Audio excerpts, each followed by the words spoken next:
राजगढ़ जिले के Khilchipur rest house में विकास विरानी भाजपा पूर्व जिला अध्यक्ष भोपाल के द्वारा संविधान की हत्या का आधा शतक आपातकाल की काली यादें लोकतंत्र की जीत विषय पर बुधवार की दोपहर 1 बजे प्रेस कॉन्फ्रेंस आयोजित की गई, जिसमें राज्य मंत्री नारायण सिंह पवार, राज्य मंत्री गौतम टेटवाल, भाजपा जिलाध्यक्ष ज्ञान सिंह गुर्जर, नरसिंहगढ़ विधायक मोहन शर्मा, राजगढ़ विधायक अमर सिंह यादव, खिलचीपुर विधायक हजारीलाल दांगी सहित पार्टी के पदाधिकारी एवं कार्यकर्तागण मौजूद रहे।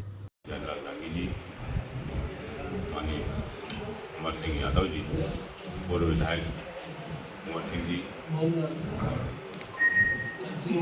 नरसिंहगढ़ के माननीय विधायक दादा मोहन शर्मा जी और सभी वरिष्ठ हमारी पार्टी के नेता, आप सभी से संवाद करने का सुयोग्य अवसर प्राप्त हुआ है। निश्चित रूप से भारतीय जनता पार्टी आज एक बड़े वैचारिक अनुष्ठान की संवाद की दिशा में आपके सामने उपस्थित है। हम जानते हैं कि आपातकाल की विभीषिका से देश ने झेली है।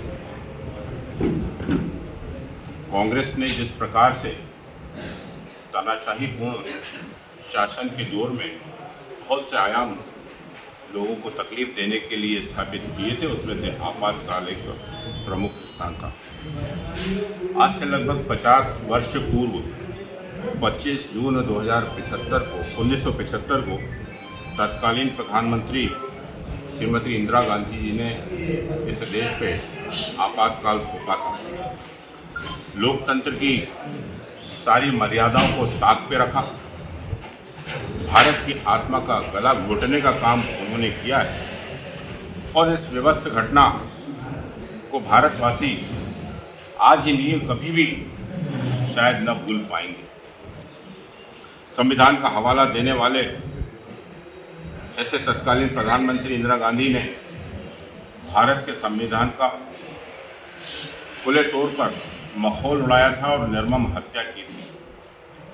दरअसल आपातकाल की मूल वजह हम सभी जानते हैं, जो कई लोग नए हैं वो भी जानना चाहेंगे। 12 जून 1975 को एक ऐसा इलाहाबाद हाईकोर्ट का फैसला आया जिसमें इंदिरा गांधी रायबरेली से सांसद के तौर पर निर्वाचन को अवैध घोषित किया गया। 1971 के आम चुनाव में श्रीमती इंदिरा गांधी रायबरेली से निर्वाचन क्षेत्र से अपने प्रतिद्वंदी राजनारायण जी के खिलाफ चुनाव में हेरफेर करके सरकारी मशीनरियों का दुरुपयोग किया, भ्रष्टाचार किया। ऐसे आरोपों के मामले दर्ज होने के बाद यह फैसला आया और हाईकोर्ट में दोषी पाए जाने के बाद उनके निर्वाचन को अयोग्य घोषित किया गया। और न सिर्फ निर्वाचन को अयोग्य घोषित किया, वरन उनको 6 साल के लिए भविष्य में चुनाव लड़ने से भी निरुद्ध किया गया और रोक लगा दी गई। इस प्रकार की पूरी घटना के क्रम में इंदिरा गांधी जी ने इस बात को समझते हुए इस फैसले को स्वीकार करने के बजाय, हाईकोर्ट और न्यायालय के फैसले को स्वीकार करने के बजाय आपातकाल लगाने का फैसला किया। और यह फैसला ऐसा तानाशाही पूर्ण फैसला रहा जिसको हम लोगों ने भारत की उस विभीषिका के रूप में झेला है, जिसमें कई परिवार, हमारे लाखों परिवार कहना चाहिए पूरे देश के अंदर निरुद्ध हुए, जेल में डाले गए, जेल में ठूसे गए और बड़ी यात्राएं उन्होंने इस आपातकाल के दौरान झेली हैं। यह आपातकाल 21 मार्च 1977 तक चला। लगभग 2 साल की अवधि में भारत के लोकतंत्र पर एक काला धब्बा यह माना जाता है। नागरिक अधिकारों का बड़े पैमाने पर हनन हुआ है। इस आपातकाल के दौरान ऐसे देश के बड़े बड़े नेता जैसे लोकनायक जयप्रकाश नारायण जी, मोरारजी देसाई जी, अटल बिहारी वाजपेयी जी, चौधरी चरण सिंह जी, नानाजी देशमुख जी, लालकृष्ण आडवाणी जी, राजमाता सिंधिया जी, सुंदरलाल पटवा जी, कैलाश जोशी जी, प्यारलाल जी खंडेलवाल जी, नारायण प्रसाद गुप्ता जी, माननीय शिवराज सिंह चौहान जी, कैलाश नारायण सारंग जी, सुषमा स्वराज जी, गोविंदाचार्य जी, तपन भौमिक जी, संतोष शर्मा जी, सुरेश द्विवेदी जी, बाबूलाल ताम्रकार जी, जय विष्णोई जी, ओम प्रकाश गुप्ता जी, कर्नल नारायण पारवानी जी जैसे नेताओं को गिरफ्तार करके जेल में अवैधानिक तौर पर निरुद्ध किया गया। पूरे देश में इस घटना के विरोध में आंदोलन का ज्वार आरंभ हुआ और उस ज्वार को दबाने के लिए आंदोलन पे भी प्रतिबंध लगाने का काम कांग्रेस की तत्कालीन सरकार ने किया। अदालतें न्याय के लिए होती, समाधान के लिए माननीय न्यायालय में हम जाकर समाधान चाहते हैं सरकार के विरुद्ध, तो उस वक्त न्यायालय में भी किसी प्रकार का कोई समाधान नहीं मिला, न वकील न दलील, और जीने के वो सारे अधिकार आपातकाल के दौरान निरुद्ध किए गए। उस समय सुप्रीम कोर्ट की भी बात श्रीमती इंदिरा गांधी के सामने सुप्रीम कोर्ट भी कई मायनों में कहा जाए तो निरुत्तर रहा और कोई उसकी बात स्वीकार नहीं की गई। कांग्रेस के उस वक्त के नेता, अहंकार की उनकी भाषा देखिए, हेमकांत बरुआ जी का एक नारा उन्होंने दिया, Indira is India, India is Indira. अर्थात बड़ा साफ है कि भारत है तो इंदिरा गांधी से है और इंदिरा गांधी तो इंडिया के लिए, बाकी कुछ भी नहीं है। इस प्रकार के अहंकारी नेताओं के वक्तव्य हमने सुने हैं जो आज भी हमारे मन को पीड़ा पहुंचाने का काम करते हैं। इंदिरा गांधी द्वारा आपातकाल लगाने से लोग रातों रात जेल खाने भर दिए गए। राष्ट्रवादी विचारधारा में काम करने वाले राष्ट्रीय स्वयंसेवक संघ के ऐसे कार्यकर्ता जो भारत माता की जय के नारे के साथ अपने देश की सर्वस्व समर्पण करने का काम करने वाले ऐसे सारे स्वयंसेवकों को जेल में डाल के बंद किया जाए।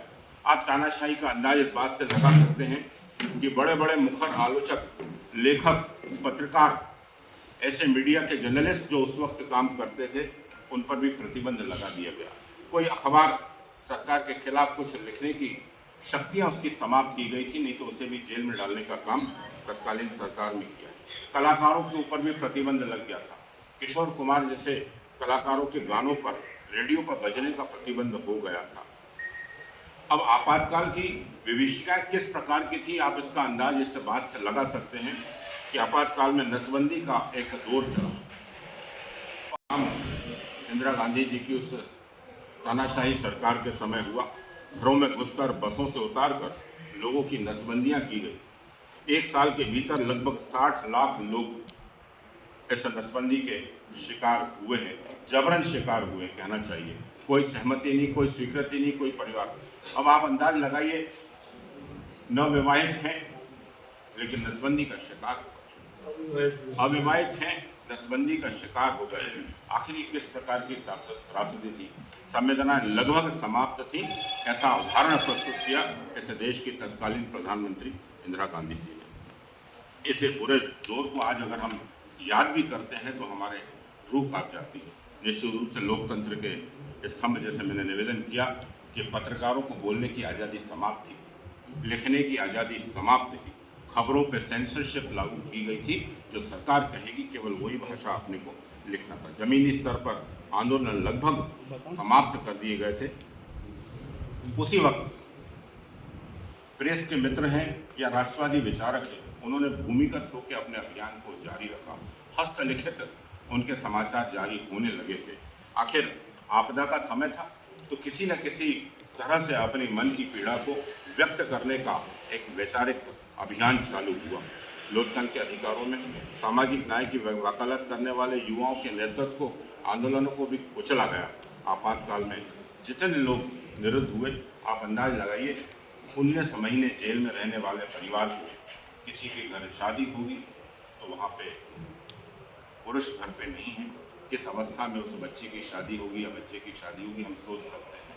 किसी की मृत्यु हो गई घर में तो मृत्यु में शामिल होने के लिए भी उसको अनुमति नहीं थी। इस प्रकार के आपदा का कष्ट झेलने वाले लाखों लोग आज हमारे बीच कई हैं, कुछ बचे हैं, कुछ नहीं हैं। हम 50वीं वर्षगांठ एक तरह से आपातकाल की मनाने के लिए यहाँ एकत्रित हुए हैं। 25 जून 1975 के आपातकाल की घोषणा के बाद लगातार यह क्रम चलता रहा।